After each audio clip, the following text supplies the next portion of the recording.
học cụ gỗ, rồi học cụ số bằng gỗ. Yes. So do they remember what it is that what was the purpose of our wooden hierarchical material?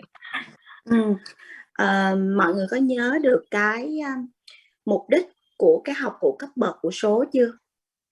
Mọi người có thể nói lại cho cô được không ạ?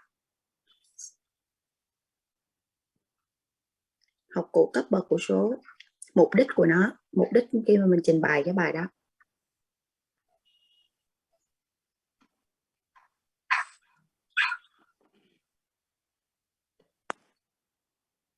Alo, đang đợi. I hope they have practiced it. Cô hy vọng là các bạn đã luyện tập nó, đã thực hành nó. The purpose is for the child to see the number like endless. And what else? One is the numbers are endless that goes to infinity. What else? Còn gì nữa? Một mục đích thứ nhất là để cho trẻ nhìn thấy là những con số là vô hạn và nó có thể kéo dài mãi mãi. Còn gì nữa?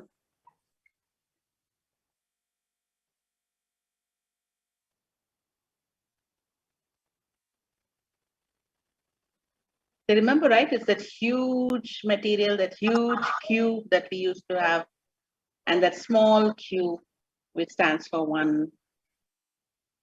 We introduce the million level. Yes, somebody has given a long list right now in the chat box. Okay. Help the child to have the impression, visual impression of the shape of the quantity. Yeah, help the child to understand the system of from 1, 10, 100 to 1,000 to millions. Help the child have the name, the symbol of the quantity after 1,000. Help them to read and write the big quantity. To mention with the child the concept of infinity and prepare for the child to work with big multiplication and big division. Yeah, basically to read large numbers, right, which can be anywhere, not necessarily only multiplication and division, right? Like you saw, they saw the chart that we showed, you know, when we were talking about the solar system. You know, we showed one chart the other day in the previous class, and we had written the distance of the planet from the sun, and they were all in millions, right? So children will be able to read. It's not only multiplication and division. It can be any large number. Okay. Cô chỉnh lại chút xíu cái ý cuối cùng của bạn vừa mới trả lời là nó không phải chỉ để phục vụ chuẩn bị cho phép nhân hay phép chia dài, mà nó là một sự hỗ trợ cho trẻ để đọc bất cứ cái số nào với số lượng lớn. Mọi người có nhớ là cái buổi học trước cô đã cho các bạn coi cái bảng về hệ mặt trời, ở trong đó có ghi khoảng cách giữa mặt trời đến các cái ngôi sao, và cái con số đó rất là lớn, con số đó rất là khủng. Thì đây cũng là một cái sự chuẩn bị để cho trẻ có thể đọc được những cái con số kiểu như vậy, và những cái con số như vậy nó có thể ở trong bất cứ cái tình huống nào, nó không chỉ là ở trong phép nhân dài hay phép chia dài. Yes. Yeah, you mute yourself. Also the fact that you know, these numbers are frequently going to be a part of their life now, okay? And we don't want them to be dependent on us. So we want them to also understand that there are different names, and they can also find out for themselves. So that initial push to help them to read, and then they are independent to see things for themselves. Okay. Và một cái thực tế nữa là những cái con số lớn nó ở khắp nơi ở trong cuộc sống của trẻ, và khi mà trẻ nhìn thấy nó thì mình không muốn trẻ sẽ phải phụ thuộc vào chúng ta để hỏi xem nó là gì, mà ở đây trẻ có thể đọc được và hiểu được cái những cái con số đó nó giống như là một cái cú đẩy ban đầu để trẻ có thể đọc được và trở nên độc lập với những cái con số lớn, những cái khái niệm như vậy mà không cần phụ thuộc vào chúng ta. Yes. When we did that topic, I also made a mention to say that when we talk about large numbers and when we want to help the children with different numbers and how to read numbers, you know, we have a variety. Our variety, because we want the children to repeat. So that was one of the material that we introduced, right? Like that, we have two other materials with which the children will be able to parallelly work on numbers. So that is not the only material. Và không biết các bạn có nhớ không, nhưng mà lần trước lúc mà tôi dạy thì tôi có nói là chúng ta muốn trẻ thực hành nhiều hơn, luyện tập nhiều hơn với khái niệm này, và thực tế cái việc mà hỗ trợ cho trẻ đọc hoặc là biết được những cái số lớn, cái học cụ hệ thập phân gỗ này nó chỉ là một trong 3 học cụ thôi, còn 2 cái học cụ nữa mà cũng sẽ hỗ trợ cho trẻ để thực hành lặp đi lặp lại cái khái niệm số lớn này. Yes.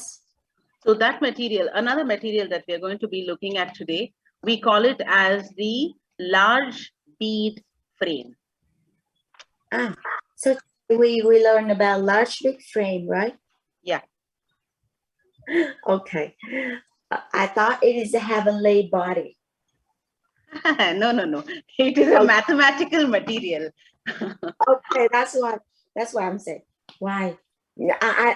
I'm asking myself why we are talking about geography and then she's biology.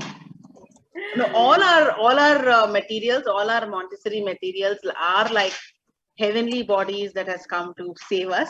Okay, but this is a arithmetic material. Everything is right. Yeah. Okay. Thì một cái học cụ hôm bữa là học cụ cấp bậc gỗ, thì xong rồi hôm nay mình sẽ học một cái học cụ khác mà nó cũng hỗ trợ trẻ trong cái việc tiếp cận với những cái khái niệm số lớn, đó là cái khung hạt cao, short bead frame or long bead frame. Large bead frame. Okay, khung hạt lớn. Sorry. Yeah. Yes. Yeah. This is also a material that probably, if the child is coming from the CASA, that is from the 3 to 6 environment, the child has already seen this material, because this material is also used in the CASA for only multiplication.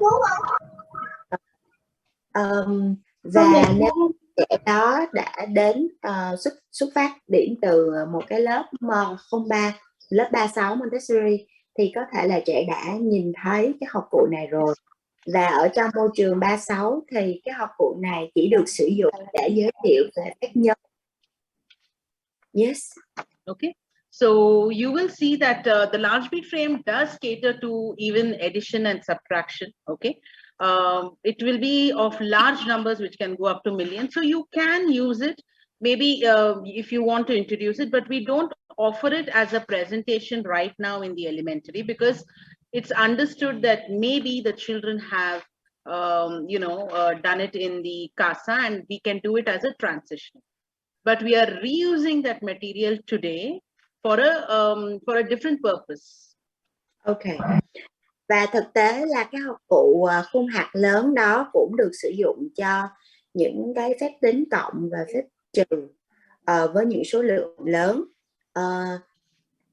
và trẻ đã có thể là làm việc với cái đó rồi, cho nên ngày hôm nay chúng ta sẽ không sử dụng cái học cụ khung hạt lớn này cho cái mục đích trình bày lại cái việc là làm tính cộng tính trừ với khung hạt lớn, bởi vì mình nghĩ là có thể là trẻ đã làm ở lớp 36 hoặc là đã làm ở trong cái giai đoạn chuyển tiếp của trẻ rồi, và hôm nay mình sử dụng cái khung hạt lớn này cho một cái mục đích khác. Yes. So shall we begin? Shall we learn a little more about this large bead frame today? Okay. When we look at any number, for example, if I say number 7, right? Okay. It is just a digit. It is just a number, right? Yep. But if I have to, a 7 can be anything. It can be a 7 unit. It can be a 7 tenths, right? That is 70. It can be 700. It can be 7 million. It can be anything. So it has a place in the number system whenever we say a number. Okay. Rồi, vậy thì bây giờ mình sẽ bắt đầu với bài trình bày ngày hôm nay của khuôn hạt lớn ha. Thì tôi ví dụ khi mà chúng ta nói một cái số nào đó, ví dụ như số 7 đi, thì nó chỉ là một con số thôi, một chữ số thôi, đúng không? Nhưng mà cái số 7 này nó có thể là 7 bất cứ cái thứ gì. Ví dụ như là 7 đơn vị, hay là 7, 10 thì nó sẽ trở thành 70, hay là 700, hay là 7.000. Thì khi mà mình nói về một cái con số nào đó, nó sẽ có một cái vị trí của nó trong cái con số chung, đúng không? Yes. In the Montessori, we call it as understanding the hierarchies, right? It's called the unit hierarchy, the tens hierarchy, okay? But if you, in a traditional system, we call it as place value. Do you call it the same thing in Vietnam? I'm not sure. But generally, we call it as the place value. So if 7 is in the tens place, the place value of 7 is tens, that is 70. Okay. If 7 is in the hundreds place, then the place value of 7 is hundreds. That's why you have 7 hundreds. Okay. Ở trong Montessori thì mình có cái khái niệm về cấp bậc, thì mình hiểu về cấp bậc rồi. Nhưng mà thông thường khi mà ở trong môi trường truyền thống thì mình có gọi là, cô không biết là ở Việt Nam có cái khái niệm nào không, nhưng mà nó có cái khái niệm là place value, là cái giá trị của cái vị trí của nó. Giống như là hình như là Việt Nam mình nó không có thuật ngữ này, nhưng mà các bạn có thể hiểu là ví dụ như số 7 này nó đứng ở hàng 10 thì cái giá trị của cái vị trí của nó là 10, thì lúc đó cái 7 này chính là 7, 10. Nếu mà số 7 nó đứng ở hàng trăm thì cái giá trị của vị trí của nó là trăm, và nó sẽ là 700. Yes.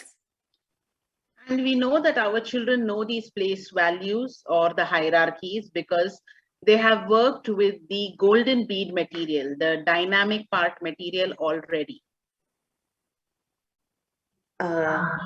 Sorry, chị đọc đấy. Sorry, I read the comments, so I missed. So distracted. I said that our children who are coming from the primary to the elementary, they already know about this place value or the hierarchies because they have already worked with the golden bead material, which we call as the static part material and the dynamic part material. Thì trẻ của chúng ta khi